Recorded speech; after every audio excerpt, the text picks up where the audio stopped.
నేను 9వ తరగతి విద్యార్థిగా 1969 ఉద్యమం చూస్తున్నాను. పెద్దగా అర్థమయ్యేది కాదు. నాన్ ముల్కీ అంటే ఏంది, తెలంగాణ రాష్ట్రం ఎందుకు కావాలి, ఇట్లాంటి విషయాలు పెద్దగా అర్థమయ్యేవి కాదు.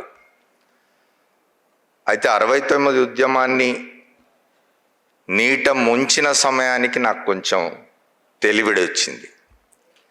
ఇంటర్మీడియట్ చదువుతూ ఉన్నాను. అప్పుడు ముత్యాల సత్యనారాయణ గారు జై తెలంగాణ అనే ఒక పత్రిక ప్రారంభించినారు. ఆ పత్రిక ప్రారంభించడానికి ముందు, ఆ పత్రిక ప్రారంభానికి ఒక పత్రిక ప్రారంభించాలి అని అనుకున్న వాళ్ళందరూ కూడా అయ్యో ఉద్యమం మళ్ళీ నట్టేట మునిగిందే, మళ్ళీ ఉద్యమం ఎట్లా లేవాలే, మళ్ళీ ఇంతటి ఉద్యమం వస్తుందా, ఎట్లా రావాలి అని ఆందోళన చెందుతున్న వాళ్ళంతా. మాది వరంగల్, ముత్యాల సత్యనారాయణ గారిది కూడా వరంగలే. మా ఇంట్లోనే సమావేశాలు జరిగేవి. దేవులపల్లి ప్రభాకర్ రావు గారు, అప్పుడు తెలంగాణ ఎన్జిఓల సంఘం నాయకుడిగా ఉన్న నెల్లూట్ల జగన్మోహన్ రావు, ముత్యాల సత్యనారాయణ గారు, ఇట్లా మరికొంతమంది సుదీర్ఘంగా గంటల తరబడి, బహుశా 20-30 ఛాయలు తాగి, అలవాటు ఉన్న వాళ్ళు ఒక 4-5 డబ్బాలు సిగరెట్లు తాగి ఒక 7-8 గంటలు కూర్చొని మాట్లాడుకొని వెళ్ళిపోయేవాళ్ళు. అదంతా వింటూ ఉండేవాడిని నేను. అప్పటికి ఇంకా పిల్లగాడినే. చివరికి వాళ్ళు జై తెలంగాణ పత్రిక ఒకటి ప్రారంభించాలనుకున్నప్పుడు చెన్నారెడ్డి గారికి చాలా అత్యంత సన్నిహితుడైన ఎస్ వెంకటరామరెడ్డి గారి సోదరుడికి నారాయణగూడలో ఒక ప్రెస్ ఉండేది, సాహితీ ప్రింటర్స్ అని. ఆ సాహితీ ప్రింటర్స్లో జై తెలంగాణ పత్రిక ప్రింట్ చేయడానికి ఆయన అంగీకరించినారు. ముత్యాల సత్యనారాయణ గారు ఆర్థిక భారాన్ని తన మీద వేసుకున్నారు. ఎడిటోరియల్ బాధ్యతలు ప్రభాకర్ రావు గారు చూసేవారు. తెలంగాణ ఎన్జిఓల సంఘం నాయకుడిగా ఉన్న నెల్లూట్ల జగన్మోహన్ రావు ఉద్యమానికి సంబంధించిన విషయాలు, వార్తలు, ఆయన ఒక కాలం కూడా రాసేవాడు, కాకతమ్మ కబుర్లు అని. నేను ఆ పత్రికలో ప్రూఫ్ రీడింగ్ చేసేవాడిని. అప్పటికి ప్రూఫ్ రీడింగ్ అని తెలియదు నాకు, అసలు జర్నలిజం గురించి తెలియదు. నేను వాళ్ళు ఇక్కడికి వచ్చి పృథ్వీ పిలిస్తే వచ్చి మాట్లాడడానికి కారణం ఏంటంటే, నాకు జర్నలిజంతో పరిచయం చేసిన వారు ముత్యాల సత్యనారాయణ గారు. అప్పటివరకు జర్నలిజం అంటే తెలియదు నాకు. మా తండ్రులు, మా కుటుంబంలోని అందరూ, మా పెద్దనాయన దేవులపల్లి రామానుజరావు గారు శోభ అనే పత్రిక నడిపినాడు వరంగల్లో. కాకతీయ పత్రిక పాములపర్తి సదాశివరావు గారు, పివి నరసింహరావు గారు నడిపిన కాకతీయ పత్రికలో మా నాయనలు, మా పెద్దనాయనలు వీళ్ళంతా అసోసియేటే ఉన్నా కూడా అప్పటికి ఇంకా నేను చిన్నపిల్లవాడిని, నాకు జర్నలిజం గురించి తెలియదు. ముత్యాల సత్యనారాయణ గారి కారణంగానే నాకు జర్నలిజం గురించి తెలిసింది. ఆ తర్వాత కాలంలో నేను జర్నలిజాన్నే నా వృత్తిగా ఎంచుకున్నాను. ఇవాళకి 50 సంవత్సరాలైంది నేను వృత్తిలోకి వచ్చి. కాబట్టి తప్పనిసరిగా ముత్యాల సత్యనారాయణ గారిని నేను జ్ఞాపకం చేసుకోవాల్సిందే. ప్రూఫ్ రీడింగే కాదు, అప్పట్లో ఏమిటి అంటే, నిజానికి తర్వాత కాలంలో ఇప్పుడు మనం తెలంగాణ గురించి మాట్లాడుకుంటే ఆనాడు ఉన్నంత నిర్బంధం లేదు. ఆనాడు తెలంగాణ గురించి మాట్లాడితేనే చాలా అదొక నేరంగా పరిగణిస్తున్న రోజులు. 69 ఉద్యమం అయిపోయిన తర్వాత తెలంగాణ గురించి మాట్లాడడానికి భయపడే పరిస్థితి, భయపడ్డం లేదా సిగ్గుపడ్డం లేదా ఆందోళన చెందడం లాంటి పరిస్థితుల్లో జై తెలంగాణ పత్రిక పెట్టినప్పుడు పత్రిక పంచడానికి కూడా మనుషులు ఉండేవాళ్ళు కాదు.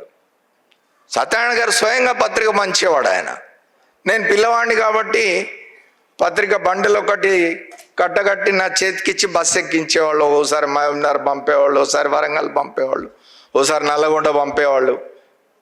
పోయి వస్తుండేవాడిని. నేను పిల్లవాడిని కాబట్టి నన్ను ఎవరు చెక్ చేసేవాళ్ళుగా తీసుకుపోయి పత్రికలు అందజేసి వస్తుండేవాడిని. ఆయన తన జీవిత చరిత్రలు రాసుకున్నాడు. ఒకసారి చెన్నారెడ్డి గారు తెలంగాణ ప్రజాసమితిని కాంగ్రెస్లో విలీనం చేసిన తర్వాత మళ్ళీ ఆయన నిరుద్యోగి అయినాడు. ఒకసారి నిరుద్యోగి అయినప్పుడు ఆయన రెడ్డి హాస్టల్ సమావేశ మందిరంలో ఒక సభ పెట్టినాడు. ఆ సభకు నేను కూడా అప్పుడు అన్ని సభలకు వెళ్తూ ఉండేవాళ్ళం. నిజాం కాలేజ్ గ్రౌండ్స్లో జరిగిన రెడ్డి హాస్టల్ లో జరిగినా ఎక్కడ జరిగినా కూడా ఈ సభలకు వెళ్తూ ఉండేవాడిని నేను, పిల్లగాడిని అయినా కూడా. ఆ సభకు నేను కూడా పోయినాను. అక్కడ ముచ్చల సత్యనారాయణ గారు జై తెలంగాణ పత్రిక తీసుకొచ్చినారు. పంచుతూ ఉంటే చెన్నారెడ్డి గారు ఇదేం పత్రిక అని అడిగినారు. అడిగితే ఆయన చెప్పినాడు, ఇంకో పత్రిక ఎందుకు, చాలా పత్రికలు ఉన్నాయి కదా అన్నారు చెన్నారెడ్డి. ఇంకొక పత్రిక ఎందుకు, చాలా పత్రికలు ఉన్నవి కదా అన్నప్పుడు సత్యనారాయణ గారు, ఉన్నాయి కానీ ఇవేవి తెలంగాణ ఘోష గురించి చెప్పేటివి కాదు, ఏం తెలంగాణ బాధల గురించి రాసేవి కాదు అన్నారు. నా అభిప్రాయంలో ఇవాళకి కూడా ఆ పరిస్థితి కొనసాగుతున్నది తెలంగాణలో. అరకొరగా పత్రికలు వస్తే వచ్చి ఉండొచ్చు, కానీ ఇప్పటికి ఇంకా జర్నలిజం మీద, పత్రికల మీద, మీడియా మీద పెత్తనం తెలంగాణ వారిదైతే కాదు. ఒక చిన్న ఉదాహరణ, నెల్లుట్ల జగన్మోహన్ రావు తెలంగాణ ఎన్జిఓల సంఘం అధ్యక్షుడిగానే కాకుండా ఆయన తెలంగాణ ఉద్యమంలో అనేకమైన త్యాగాలు చేసినాడు. ఆయన కూడా, ఆయన చనిపోతే మేము ఒక ఇవాళ అత్యంత ప్రధాన దినపత్రికగా ఇంకా ఉన్న ఇక్కడ పత్రికలో ఆబిచ్యువరీ ఒకటి ఆయన ఫోటో వేయడానికి ప్రయత్నించినాం. మేము మ్యాటర్ రాసి పంపితే వాళ్ళు ఫోన్ చేసినారు, అడ్వర్టైజ్మెంట్ డిపార్ట్మెంట్ వాళ్ళు, వేస్తాం ఆబిచ్యువరీ, కానీ ఇందులో కింద ఆయన తెలంగాణ ఎన్జిఓల సంఘం మాజీ అధ్యక్షుడు అనే మాట తీసేయాలి అన్నారు. ఇది 94, 93, 94 ఆ ప్రాంతాలు, 95 ఆ ప్రాంతాల్లో. మేము అంగీకరించలేదు దానికి. తెలంగాణ ఎన్జిఓల సంఘం మాజీ అధ్యక్షుడు అని ఉంటేనే మేము ఈ పత్రికలో ఇస్తాం, అడ్వర్టైజ్మెంట్ ఇస్తాం, లేకపోతే లేదు అని. నా తర్వాత తమ్ముడు, అతను ఇప్పుడు పత్రిక నడుపుతున్నాడు, ప్రజాతంత్ర అనే పత్రిక మేము ఎందుకు ప్రారంభించాల్సి వచ్చింది దానికి కారణం అదేమిటంటే, వీళ్ళు తెలంగాణ అనే మాటే వాడడానికి వీలేదంటున్నారు కదా అని చెప్పి 98లో మేము తెలంగాణ కోసం అని చెప్పి ప్రజాతంత్ర పత్రిక ప్రారంభించినాం మేము. అది కూడా ముచ్చల సత్యనారాయణ గారి జై తెలంగాణ స్ఫూర్తితోటే ప్రజాతంత్ర పత్రిక మళ్ళీ ప్రారంభించినాం మేము. ఇప్పటికి ఇంకా ప్రజాతంత్ర పత్రిక నడుస్తూ ఉన్నది, తెలంగాణకు పనిచేస్తున్నది, తెలంగాణ కోసం పనిచేస్తున్నది, తెలంగాణకు అంకితమై పనిచేస్తున్నది. అనేకం ఇప్పుడు ఇంతకుముందు మాట్లాడిన పెద్దలు చాలామంది చెప్పినారు, తెలంగాణ వచ్చింది కానీ తెలంగాణ ప్రజలకేం ఒరిగింది అనే విషయం మాట్లాడుకుంటూ ఉన్నాం. నేను తెలంగాణ ఒకటే కాకుండా ఉమ్మడి ఆంధ్రప్రదేశ్లో జాతీయ స్థాయిలో కూడా ఒక జర్నలిస్ట్ ట్రేడ్ యూనియన్లో కార్యకర్తగా పనిచేసినాను, బాధ్యుడిగా కూడా ఉండినాను.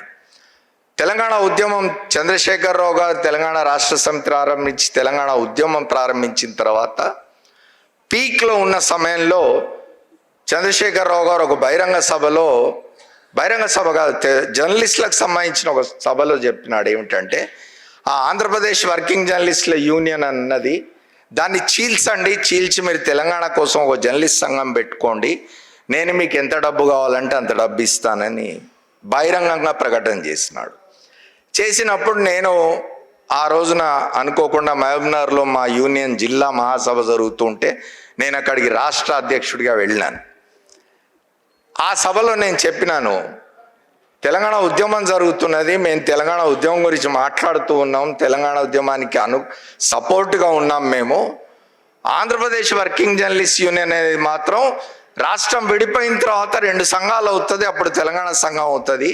అప్పటిదాకా నువ్వు ఈ సంఘంలో చీలిక తెచ్చే ప్రయత్నం చేస్తే మంచి పద్ధతి కాదు, ఖబర్దార్ అని హెచ్చరించినాను నేను చంద్రశేఖరరావు గారిని.